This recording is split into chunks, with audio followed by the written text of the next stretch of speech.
Jag har glädjen att moderera den här samtalsserien. Vi kommer att ha gäster varje dag som har stor kunskap och passion om opera och som kommer dela med sig av den fascinerande världen bakom kulisserna.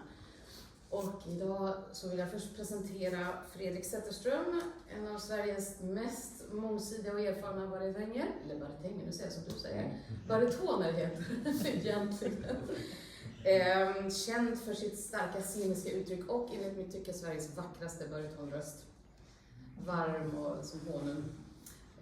Och du har ju sjungit mer än 100 roller, eller hur? På din repertoar? Ja, något sånt. Något sånt. Och sjungit på alla, både internationellt och på alla skandinaviska operahus. Yes, och i Aida sjunger du rollen som Amonastro, Aidas pappa och kung över Etiopien. And it's also a great pleasure to welcome Martin Muehle, a Brazilian-German dramatic tenor. And you're famous for your stage presence as well and great powerful voice. And you also have an international career with all the leading roles of Wagner and Verdi and Puccini. And I'm sure many more. Well, yes, that's enough. And also sang at the major opera houses like Deutsche Oper and Teatro Madrid, and using the role of Radames, of course. So, warm welcome to you both. Thank you very much. Thank you. So, Fredrik, you are a frequent guest here at the Birgit Nilsson Festival, and you've sang many roles here. Can you tell us about the roles that you've sang? Oh, Here. Yes. Oh. Take your time. Bengt, please help me. Yeah. No, it's actually, I think it's my fourth time here. And the first time was a concert when we did separate acts from the different operas. So the first year I was Macbeth, Holländer, and Renato in Ballet Maskera. Yes. And the year after that we did Tosca, and last year we did Ballet Maskera, and now it's fjärde gången gillt, som vi säger i Stockholm. Aida. Yes. And it will be fantastic. I've done it a few times before, and it's really great to do it here as well, with this fantastic cast, and a great orchestra, and the best conductor. Yes, we will talk about him as well. Oh, good. Maestro Moran, of course. But it was quite special also for me to be directing Tosca when you were here, and you actually sang the Sacristan, which was your first. Tell us about the first time you sang the Sacristan. That was my second time. Second time, yes. I sang the Sacristan. Yes. The first time was many years ago. It's just a funny story. It was with Nicola Jedda singing Cavallosi. He was 1909. He jumped in for Zoran Todorovic, who was supposed to sing. Wow. He only sang the first performance, and then we were, who shall we call? Let's call Nicola Jedda. And he came, so I sang my first Sacristan with Nicola Jedda's Cavallosi. Yeah, it's just things you remember. Yeah, I will never forget. And he was amazing. A nice person, wasn't he? He was fantastic. I mean, he not only the greatest tenor ever, he also was a very, very kind man. And how old were you when you did the I was 24 something, and he was 70. Yeah. Something. And when we were talking about Tosca now in the car, we said it was funny because we had 4 people who sang Scarpia. We had the Scarpia and then 3 others in the actual production who had sung Scarpia before. So such a luxury cast. If the Scarpia gets sick, you have 300 others. So since you come and return to this place, what makes this place so special for you? Oh my God, there's so many things. I mean, this place we are at now, the museum. It's even if I don't sing here, we come here every year, my family and I, because it's just an amazing place to be at. And of course, to sing here with the orchestra, as I told you, it's and especially now when we are involved at the center court, all the tennis history, you can ask our director about that, Staffan Wallmarholm. To be there at the same place at Björn Borgen. Stefan Edberg has not been singing but playing. It's fantastic. No, but it's fantastic place. It's so beautiful. I mean, Bjärehalvön is the most beautiful place in Sweden, and the orchestra and always nice. Always nice people to work with. Yes, I agree. Martin, this is the first time you're here, right? Yes, the first time. How does it feel to be in the place of the birth of Birgit Nilsson? Well, I'm still overwhelmed by the beauty of the countryside and its nature, but to be here, it's I'm very emotional now. Yes. Because we singers, I think most of the singers, we learn our métier from other singers, and if you want to be a serious singer, you have to listen to singers from the past. And Birgit Nilsson and Nikolai Geda, Jussi Björling, and you name it, they inspire us until today. So to be here, breathing this air and being embedded in this atmosphere, I am very, very touched and very, very honored. Yes. And just before coming here, just for your information, Bengt Hall took us to the Birgit Nilsson grave and the church where she said that she sang more than in any other international stage. So she always came back to It's really it's amazing. Very inspiring. Very inspiring. And it's the first time you're in Sweden as well, right? First time in Sweden. Yes. Very good. I hope you come back many times. I hope so too. Well, we'll see. How it goes. So you both sang in major opera houses. How does it differ to be in? This will be a big stage, but it's a regional area. It's a festival. Is it a huge difference for you in reaction of the public, and what's the main differences? Well, we'll see.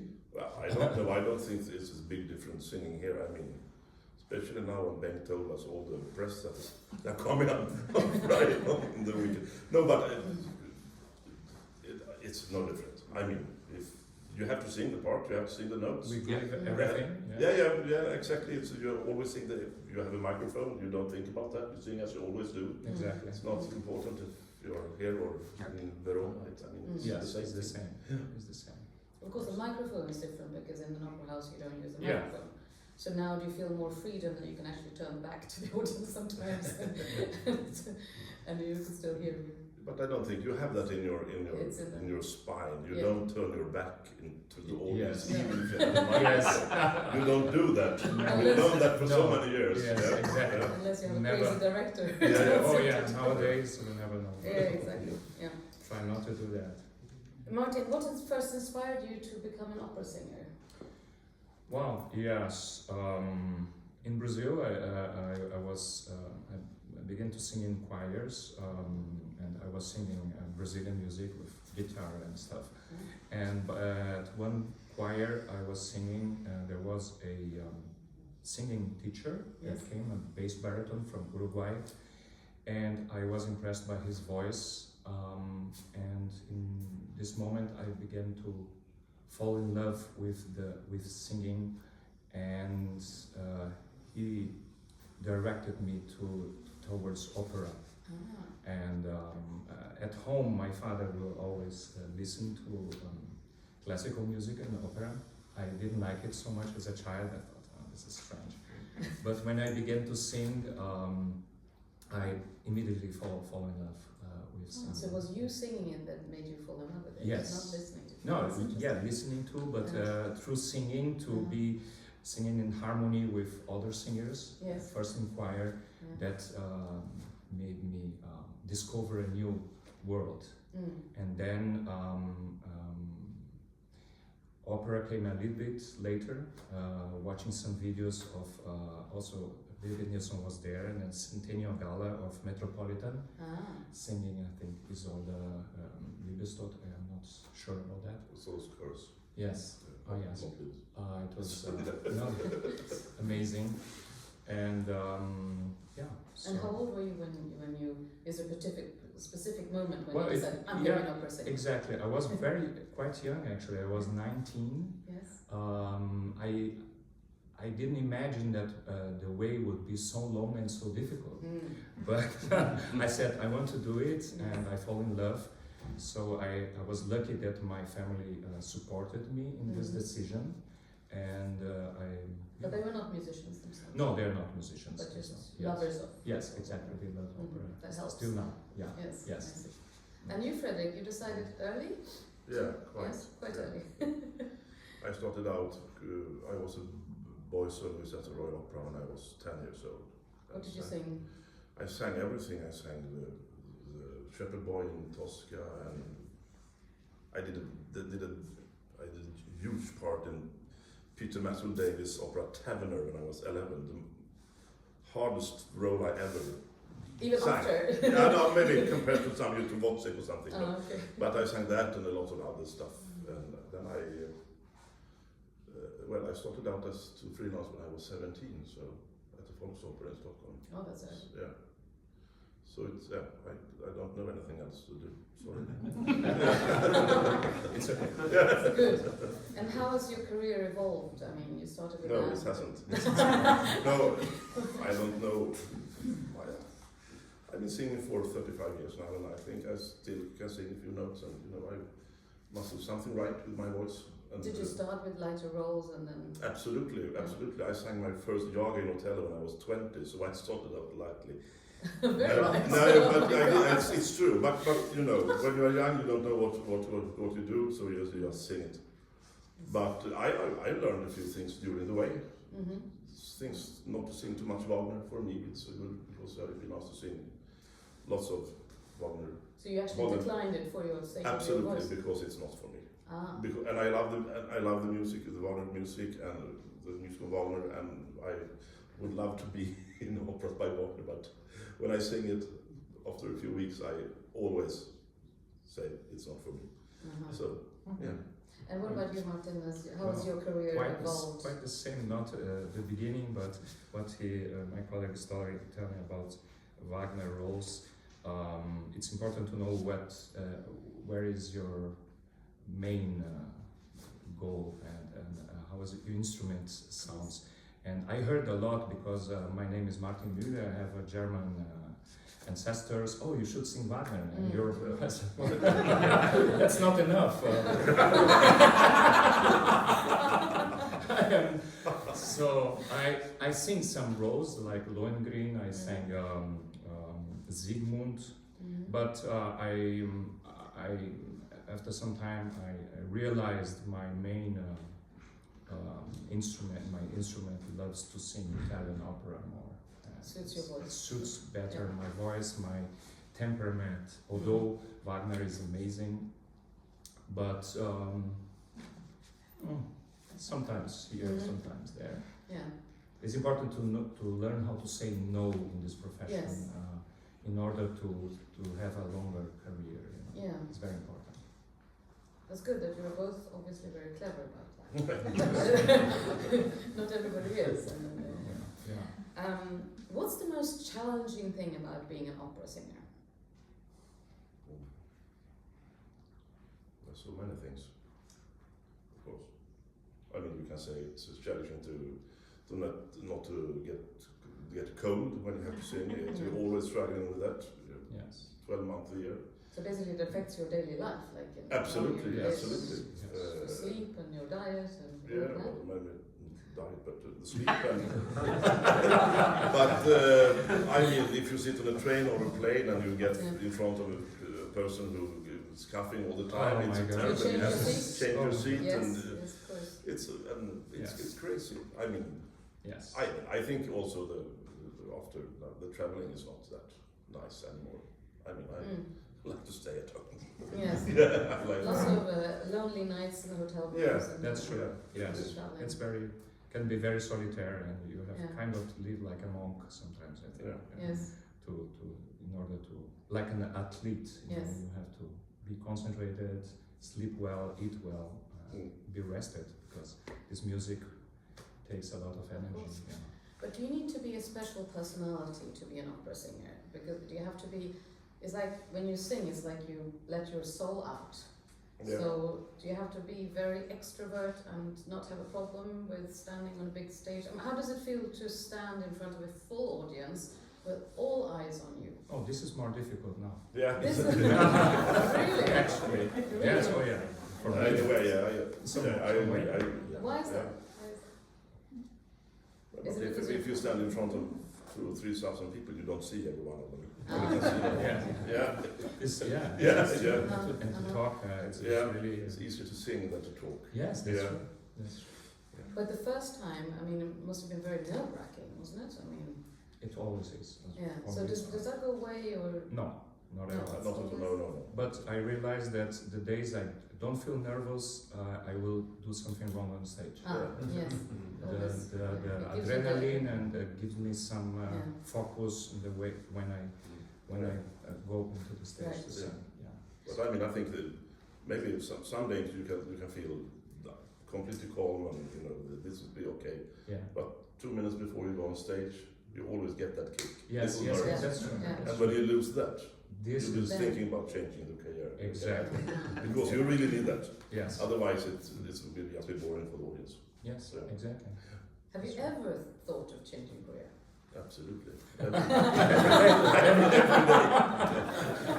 Every Yeah. day. No. Maybe not changing, but I'm also working as a professor at the Opera Academy in Stockholm for 70%. So now I work 170%. Great. Yeah.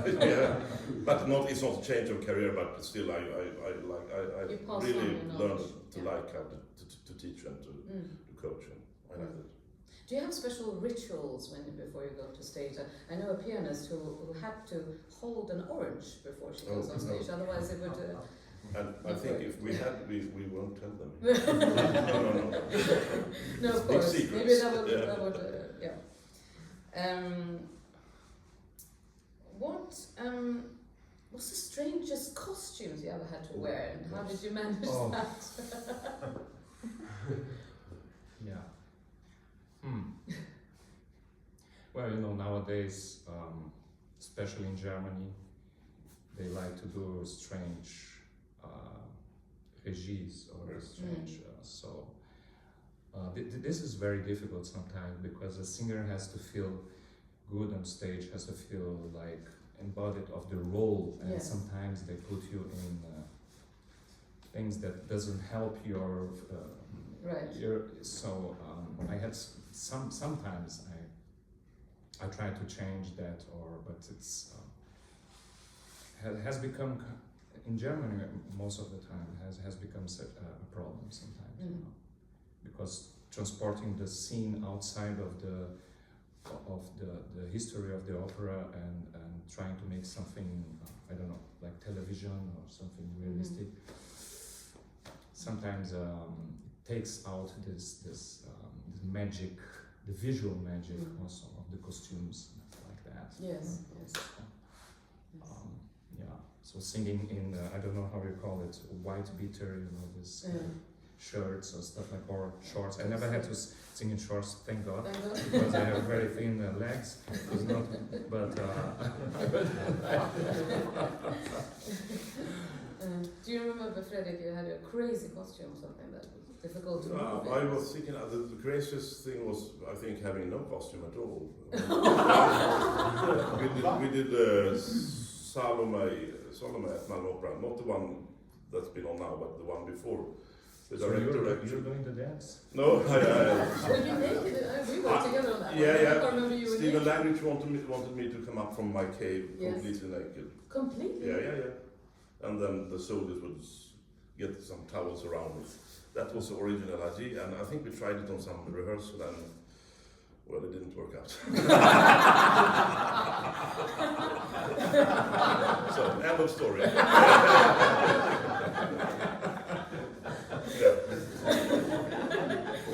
Oh my God. Okay. Then I was nervous, actually.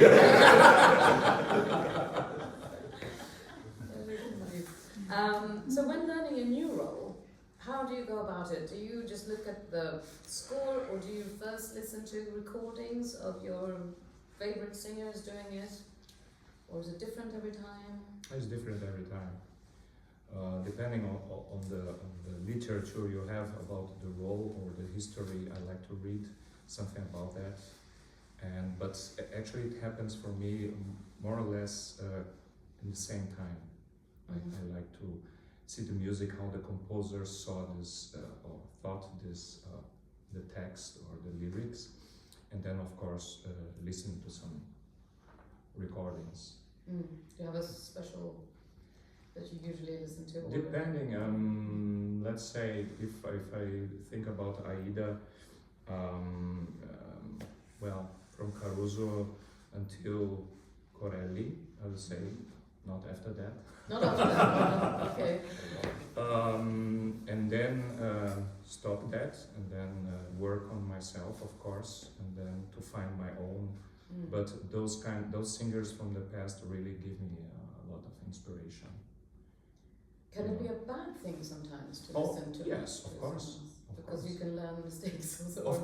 Of course, because every singer has its personal touch and its own approach and its own stamp, you know. Yes. So it's important to understand what this singer was trying to do, but not imitate. Not at all. No. And you, Fredrik?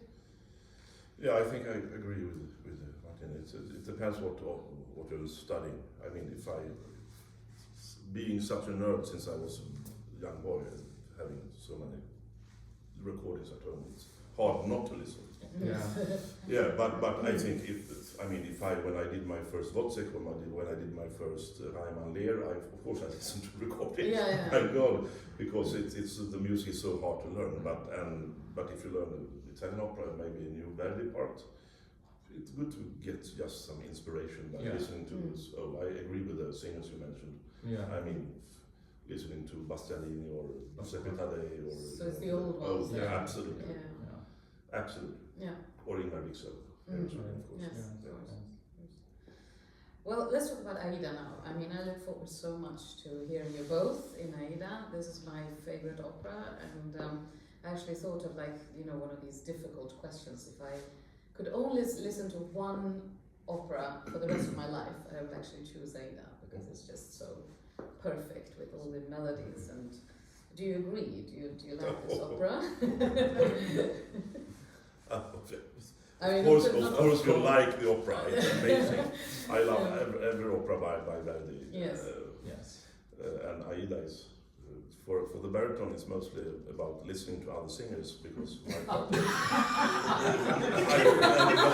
since I love the music, it's wonderful to listen. I mean, and also the part of Aida's father Ammanasso is it's not very big, but it's very intense when you're on stage. It's 110%, and the music is it's a small kind of chamber drama. It's three parts, and then you have this big triumph scene, and everybody thinks it's a big, huge grand opera. It's not. It's a chamber piece about three people with one big scene. Yeah, and the music is just perfect. I mean, there is not a single note you want to change. Exactly. Fantastic. Yeah. And it's also like when you hear a melody, you think, okay, this is the height of beauty. It cannot get more beautiful than this, and your tears are running. And then comes the next, even more beautiful melody, like it never ends, like the inspiration. I mean, Verdi is genius. Is a genius. And the way that he set an atmosphere with like the simplest of means, he could find like one or two notes and immediately set the atmosphere of, for example, the Nile or this exotic. It's absolutely. Do you have a favorite scene of Aida, Martin? Well, Aida, it's quite difficult for the tenor, I must say, or for a spinto tenor, because it begins very, very light, and you already have Celeste Aida. Yes. And I know no singer, I have been listening to a lot of tenors singing Celeste Aida live, and they are all like really not relaxed. It's really not easy. After that becomes easier. Because you haven't had a chance to warm up. Exactly, it's like and it's a very light aria. It's a very ethereal scene, and you have to give this colors, these intentions. But Verdi, it's always it's so amazing to be able to give life to those characters. I wouldn't say I have a special you asked favorite scene. Yes. I love the whole thing. The last duet is so beautiful. I love this phrases going to the si bemol and very soft and dying on the thumb. I love the duet with Amneris. I think it's very beautiful. Yes, and also the duet with Aida and then with Amol together is really strong music. Yes. And the scenes, of course, with the whole ensemble and the choir, it gives you a lot of energy. You know? You give and you take at the same time because it feeds you with joy. It's just amazing to sing this music. Fredrik, do you have a special favorite scene? It doesn't have to be your own. No. It's favorite scene in Aida. Yes. I really like the duet with Radames and Amneris. It's really tour de force. Yes, really. yes. Yeah. And of course, io resto a te. It's your last phrase. Yes. So that. Yeah. The orchestra coming It's in. hard to say because it's it's such a fantastic opera. All music. But the role Amonastro, is it thankful for you vocally, or is it difficult? Or? Yeah, I think it's a perfect part. It's of course it's not easy to sing, but it's not much to sing, but it's still as much that you can show off your voice. And the epicenter for this part is really the duet with Aida, and so much is happening in that scene for Aida especially. So when you manipulate her too. Absolutely, in a fantastic way. Yes. It's only king can do. Father. Father. And I mean, there's so many father roles. Verdi when was you're baritone and yeah. singing Verdi, it's 80% of the parts are fathers. Yes. And it's fantastic. Which is quite interesting because he was really a genius with the child-parent thing. Yeah. And because tragically his own children died very early. Exactly. And maybe that's also why he was somehow he felt so much. I think his best baritone parts are the fathers. I mean, you have Rigoletto, you have Miller in Luisa Miller, and you have Traviata as well. He wasn't a good father. Has your because you're a father yourself, but you have two lovely children, has that changed the way that you sing the father roles? Oh my God. It's a big question. You should ask the audience. I think it's very hard to say. I'm sure it has changed my way to act the parts, but I mean, when you are there, I mean, you have to sing it, and it's all the parts are difficult to sing with child or without child. I mean, really. No, but of course, maybe because you can identify more. Yeah. Being a father and or. Yeah, but you always try to find stuff in your own life to put in your parts, and if you are a father playing a father part, not having children, you can find something else in your life to put into that to have the right feelings. Do you also do that? Put things from your personal life into the role? Well, since I am a father, I was worried to work more, to have more jobs. Yes. But yes, of course. Since my daughter, I brought my daughter from the beginning as a baby to see operas and spectacles and concerts, and I'll never forget. I regret deeply bringing her to a very modern regie of Turandot, where Liu's arm was going chopped and blood, and she began to cry on the public, and everybody was crying with her in the end. It was terrible. I was like, oh my God. I traumatized my daughter forever, but now she has the opera in her blood too. So, I mean, being a father for me makes me softer, so maybe it helped also in some parts of my singing or staging. More the way of how you look into your own career and your own singing and not thinking about the voice all the time. Exactly. More that than changing Exactly. Well, way of acting. Understand. Yes. Exactly. I think it's good for singing. That's true. Yes, I think the moment I was a father, everything else was relative. Because until then I was like, oh, my voice, oh, I have to sing. And since then, oh no, this is important. Yes. And it really helped in my career. Because I was like, okay, I'll do it. Yeah. I mean, I've noticed that in when I work with singers, that they changed when they become mothers or fathers. Yes. Suddenly they're better actors. Why do you ask? I want to see. But if you sing a role many times, do you find new things every time? Absolutely. Oh, yeah. You have to do that. Oh, Yes. yeah. Otherwise it's just, Oh, yeah. you don't do it. You have to. Yeah.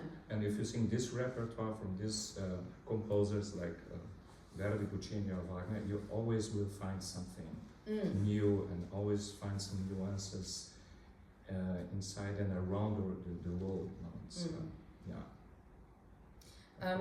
The baryton is often very interesting. Like I think that Verdi loved the baryton. Preferred him probably because of all the music and then the complex roles and whatever. But he's very seldom the love interest of the soprano.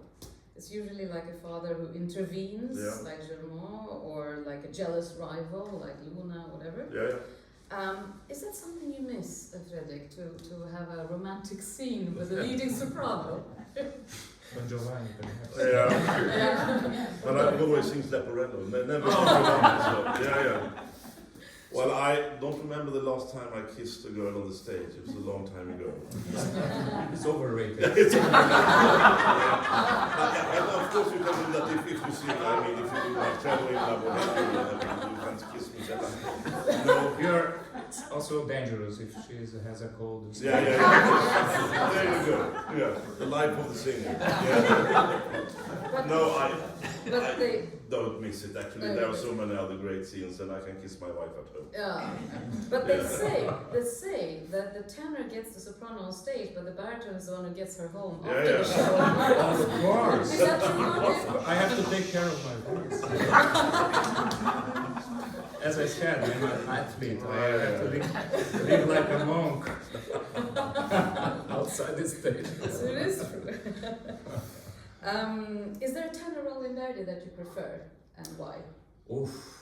Well, since I sang my first Otello some years ago, I must say yes. Otello. Yes. Yeah. I mean, another masterpiece. But you know, Verdi had such a big development in his writing, and everything he wrote is amazing. But as a tenor, who thank God I'm able to sing some Verdi roles, I must say Otello is for a tenor, it's the Everest. Yes. Of the roles. It's very challenging, but very gives you so much. Very rewarding. And Fredrik, do you have a special favorite Verdi role? Which I have sung. Yes. Yeah, well, I must say Rigoletto. Rigoletto I sang 200 times. 200 times. 15 productions. So I've done it so many times. And talking about finding new things in a part. You can sing Rigoletto how many times? There are always new things to discover. Right. Yeah, it's because the relationship between Gilda and Rigoletto is such a masterpiece. So you find new things always. Yes. Is there a Verdi role you haven't sung yet that you want to sing? Yeah, I haven't. There are two. I want to sing Falstaff and I want to sing Don Carlo in La Forza del Destino. Yes. Then I can quit singing. And one of them I will do, I know, in the future. Oh, very good. Yes. And you, Martin, any Verdi role? Oh yeah, there's still also Alvaro and La Forza. I would love to sing this role. I haven't seen it yet. They don't do it very often. La Forza del Destino. Sadly. They haven't done it in Sweden in 100 years. It's no operahus in. No. So now it's a good. It's a good time. Yes. What about other composers? Puccini, how do they differ from Wagner, from Verdi? Is it more difficult or easier, or in which way? Well, I think Puccini is, I can say I like Puccini as much as I like Verdi. He's like Verdi, but only 40 years later. I mean, the Verismo, he's also a fantastic composer in composing, dramatic music, Yes. music for the theater. Yes. He don't, of course there are more baryton parts in Verdi than in Puccini. You have Tosca, you have Scarpa, and then, maybe Jack Rance in La Fanciulla, but then it's, otherwise the tenor. Tabarro, but it's, but and Janis Kicki, of course. There are a few, but I think Puccini is a master as well. He's a master of melody. Yeah. And for me, I really love Puccini as well, because the way he treats the word and the melodies, and sometimes, for example, I'm singing Tosca or restudying Tosca, and I look at the part and say, oh, it looks much more difficult on the music than it's when you sing. Because it's kind of takes you by the hand, and this melody, the whole drama and the whole pathos just gives you the energy to sing. You don't think technically, you don't think, oh, this is so high or so difficult, the passage or stuff like that. That sometimes happens with Verdi or with a bel canto composer. Sometimes we're like, oh, I have to think more technically here. Puccini treats the voice a little bit different, a little bit from absolutely. I my case. Absolutely. So he knew more not to put the things in the passage. No, I wouldn't say he knew more. Oh my God. It's but just also the result, of course, is different, because Verdi has sometimes this martial and very heroic. Also because of the nationalistic spirit of his music, which is amazing. And Puccini coming after, and more verismo, more over the words, has a different impact. And and he wrote a little bit different, yes. But you sang Calaf, right, many times? Oh yes, many times. Yes. Isn't that a very demanding role? It is, but it's a shorter role, and it's he's very monochromatic actually. Calaf, it's just like Turandot, I want her, yes, and basta, and oh, Liu dies. Oh, I'm sorry. So she lost her arm. Sorry. I'm so sorry about it. Actually, the biggest part that had most note to sing in Turandot is being. The baryton. Really? It's so many words. That's true. Much more to sing than Turandot or Calaf. Turandot is very nobody cares about Ping. But you sang Ping. Yes. Is there a role that you love to hate? You start. Oh my God. Well, I'm thinking maybe like an evil character. Oh no, I love evil characters. Yes. I have not so many. That's a lot. Yeah, of course. Yes. Of course. Iago in Othello is one of the best, of course. But do you have to find like a redeeming, like for in drama, for example, like spoken theatre, to play an evil character? The actor often has to motivate your action. Like there's a reason why I'm evil, otherwise it's very difficult. But maybe in the opera it's different. I mean, do you have to find a redeeming feature of Iago, or do you just enjoy being this evil son of a? It can be done in so many ways. I mean, when you come to a part like Iago, you can discuss about why he's evil for hours. Yes. Where does this evil come from? Because he's completely evil from the start to the end. It's not motivated in. No, not in the. He's not talking about that. Actually, saying about that what's happened before. But so, of course, you have to think about that when you do it, because you can't go on stage and be evil for 2 hours without reason. You can. You see, he's evil, but it's Othello who kills. So who is really evil? This is the interesting thing. What is really evil? It's interesting to find. I like, for example, singing Carmen, for example. Or, I mean, it's It's not really evil. It's just. Yeah, but if you are able to kill somebody, or Othello, you have to get into a transformation in your life, or be really from beginning completely out of your mind somehow. So it's those characters are very interesting. I love Don José, for example, because there's a big change, although I think he was already from beginning not very clear in his mind. No. Yeah. And if you think about the two most evil characters in my repertoire, you can say Scarpia and Iago, and they don't kill. They get other people to kill. Yes, exactly. Yeah, so they serve a bigger purpose. Yes. Like nowadays.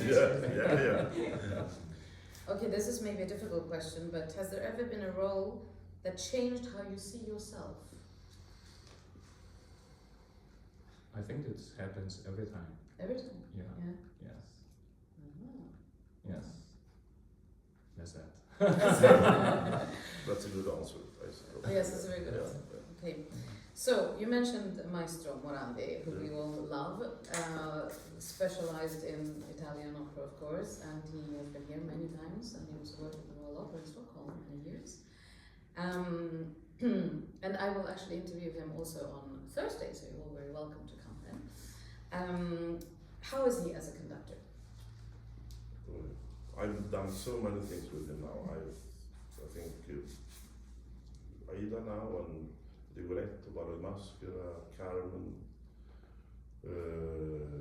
Tosca, many things. Both here and at the Royal Opera in Stockholm and in Copenhagen and in Gothenburg.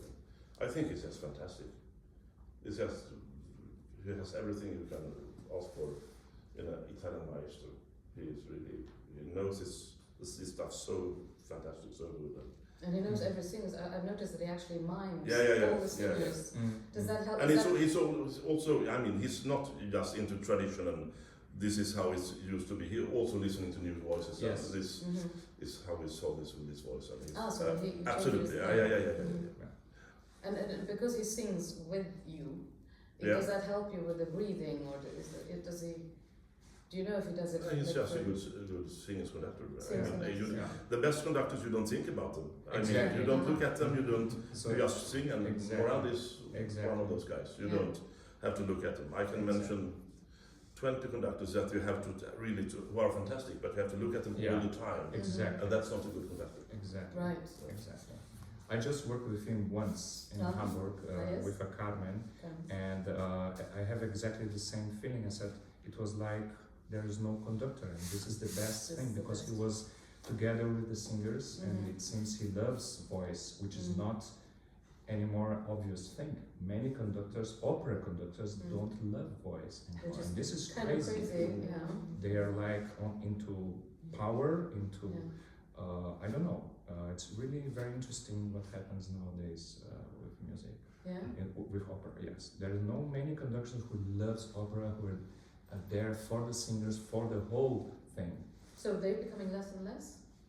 I don't know. Some people have some power problems or ego. I don't know. Really, not everybody is likes to do. Maybe this is a discussion for another time.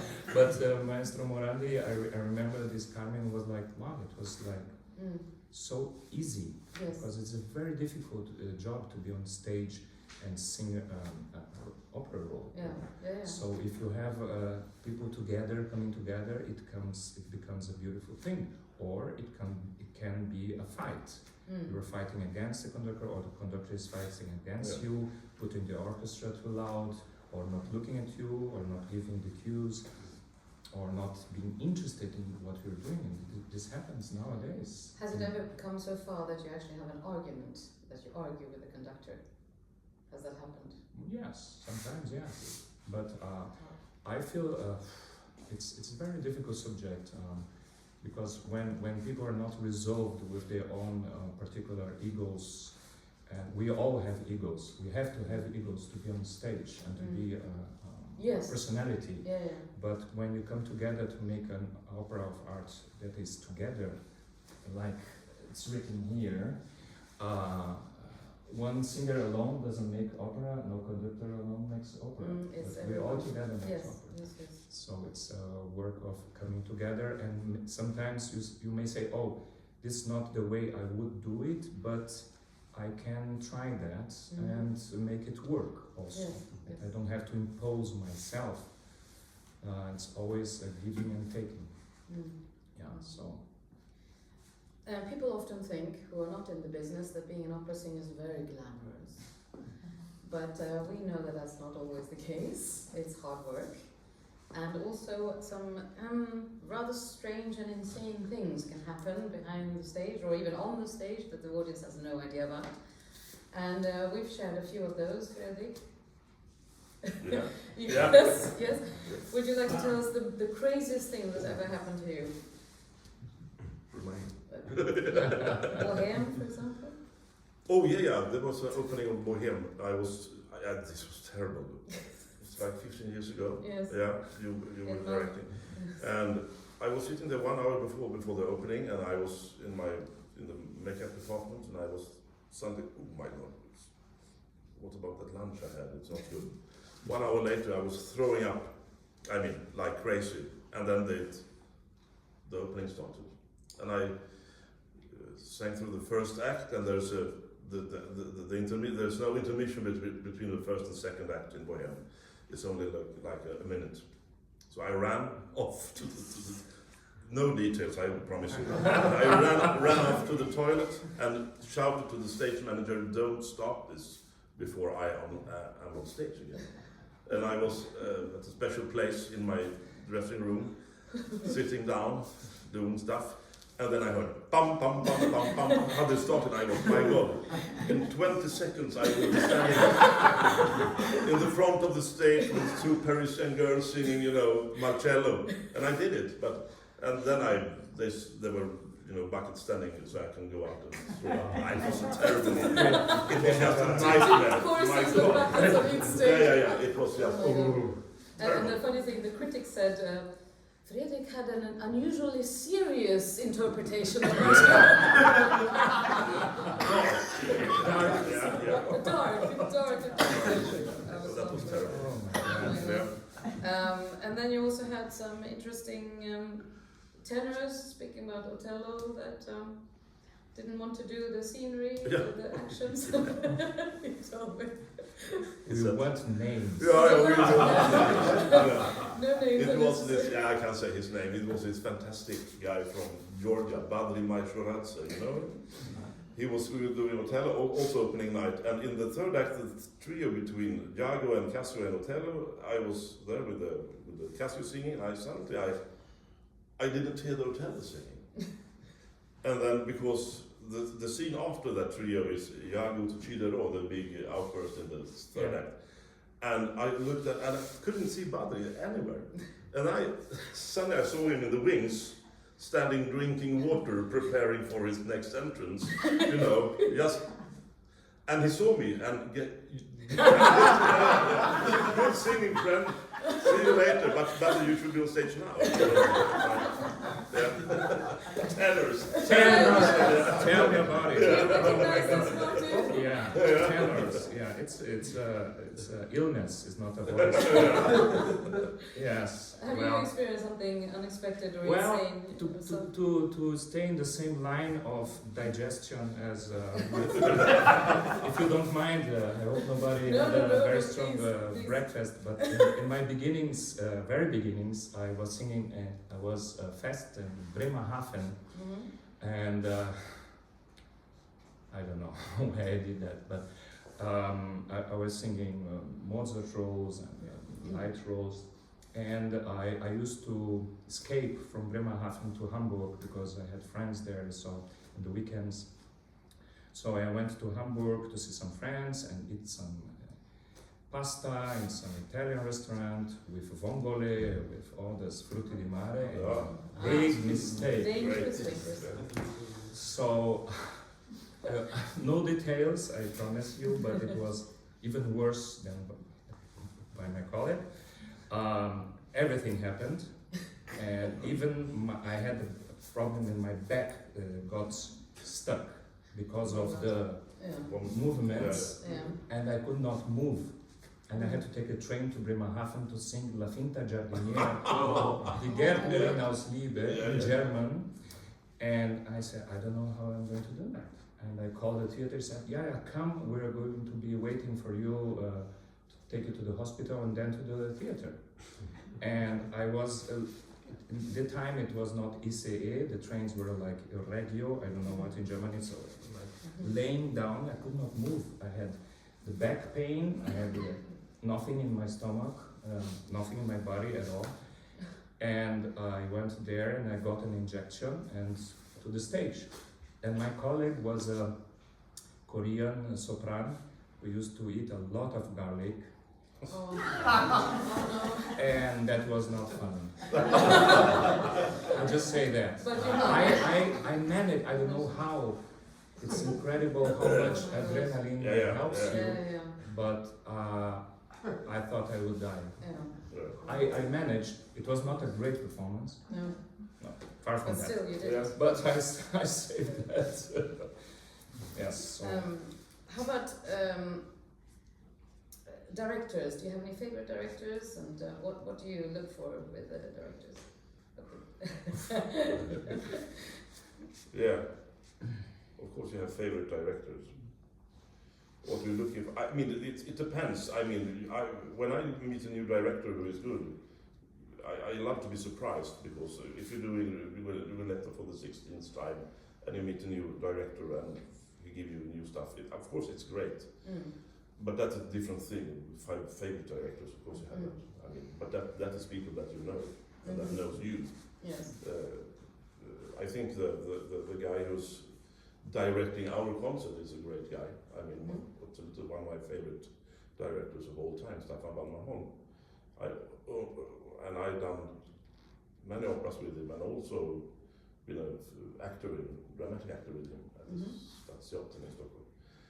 And yeah, there are many, of course. But what about you, Martin? The dead ones. The dead?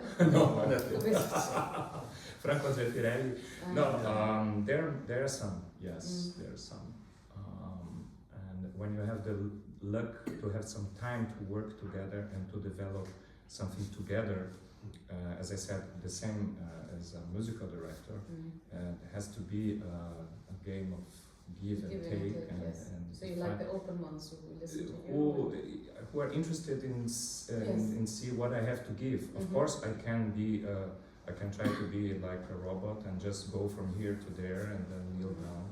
But opera is much more than that. I'm very thankful for inspiration, ideas, exchange of minds. And there are a few. And sometimes you meet directors who, when you after the production, you really have the feeling I learned something. Sometimes you do that. That's great. Yes. But that doesn't happen every time. But sometimes it happens. Yeah. And then it's really great. I think nowadays also in our métier, everything goes faster and faster, and people have less time. And although the time for the scenical rehearsals are much bigger now than it was before, I think the musical parts have lost a little bit in time and preparation in many productions, but it's beautiful when you meet somebody who knows the music, because many directors don't know the music or the lyrics; they just come and this is important. I mean, you were singing the part yesterday, so I'm very. I would love to work with you. Thank you. Me too. So yeah. Great. How about the divas out there? I have the feeling that opera singers, some of them are known to be real divas and very difficult, very selfish on stage and not so generous with their colleagues and whatever. But I have a feeling that they're becoming more and more extinct. Is that also your feeling, or are there some people, and how do you deal with them? Well, I would love to work with a diva like Birgit Nilsson. No, I meant a diva. I know. Yeah. Divina. Divina and diva meaning a personality on stage. I don't care if somebody is really like a diva or even has some, divismus, like Angela Georgiou, for example, I work with her. She was a diva, and is a diva, but generous diva on stage and as an artist. And this is, for me, is the most important thing. I don't care if after the thing, oh my God, this is something not so important. But if you are on stage and generous artist, you can be as diva as you want. Do you mean stage. That? Diva? Well, I meant more like people who are.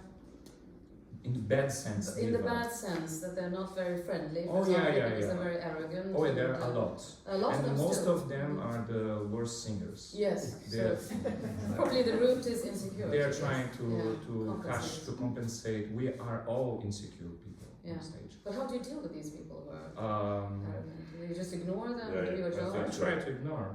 Absolutely. But they can really. Some people can really.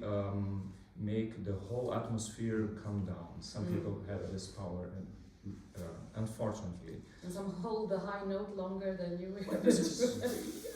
Then I will bite her ear.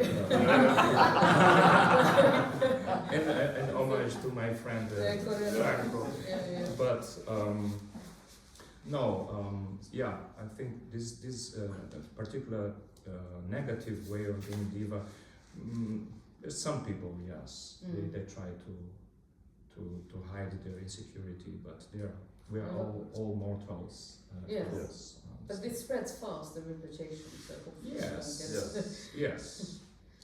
And how about idols? I know that you've met many of your idols. Okay, yeah. Haven't you? I met Martin. Yeah. Thank you. Yeah. Have you ever been like starstruck? Oh, yeah. Many times. I mean, by accident, I completely lost it one time when I was just a kid, and when I ran into Franco Bonisoli in Verona in a bar, and I was like, just staring at him for a long time. And he started to, it was that guy. Yeah. But also, of course, when we did this, I told you about the Salome in Malmö, when we had Gwyneth Jones singing Herodias, and of course she's been a favorite singer of mine for many years, and when you suddenly have the chance to work with her. But talking about divas, she's a diva as well. She's probably, after Birgit Nilsson, one of the greatest Wagnerian sopranos of the last century. She was very friendly. But when it comes down to the floor and to the working, we all have the same problems. Exactly. I mean, and it was fantastic in a way, this great diva Gwyneth Jones, and when we were there working, we were the same. She was so nice. And you actually became friends. Absolutely. She invited me to her wedding, her latest wedding. I don't know if it'll be another one, maybe. But yeah. We keep in contact, absolutely, with the recipes and Recipes? Yeah, with lots of recipes. And you, Martin, any particular idol that you met and enjoyed? Working with.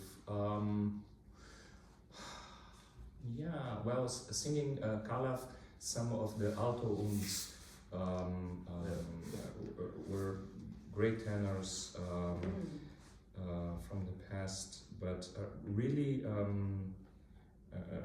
my idols. I didn't work with, unfortunately, on the stage. But you met? Yeah, I met, of course, and I saw Geda. I will never forget some Lida and some concert in Zurich. Yes. And he just came on stage. I just began to cry. Everybody was like standing ovations for minutes, and I was just crying because at that time he was one of my idols. Yeah. Yes. And I could not believe I was seeing him live. Yeah. And it was Or working with Bergonzi also. Many years later but on the stage, no, I didn't have this fortune. And what are your next projects after this? No, I have a concert with Miss Nepepko in Torre del Lago in Festival Puccini. We have a gala with operas, arias, duets, and tercets, also with a baryton, a French baryton. Okay. Yes. And then some vacation, I hope. Very good. And you, Fredrik? I actually turned down all my productions next season because I worked so much this year, and since I have all my students at the Opera Academy, I will only be singing concerts next year, except for one Così-fan-tutte production, Donald concert for the first time. In Stockholm, in Uppsala, with the students. Oh, Yeah, beautiful. with my students. Great. Yeah. So, but then I will be back in Malmö singing The Shining and a new Zauberflöte coming. So I will sing. So. Great. Yeah. I have more questions, but we're running out of time, of course. Unless anybody in the audience wants to ask something. No? Great. Good. Thank you so much for coming here and for sharing Thank you. about. So, and I hope that we'll see you in the next talks about music this week. And also, of course, that you come to AIDA, because it's going to be spectacular with these guys. Yes. Great. Thank you so much.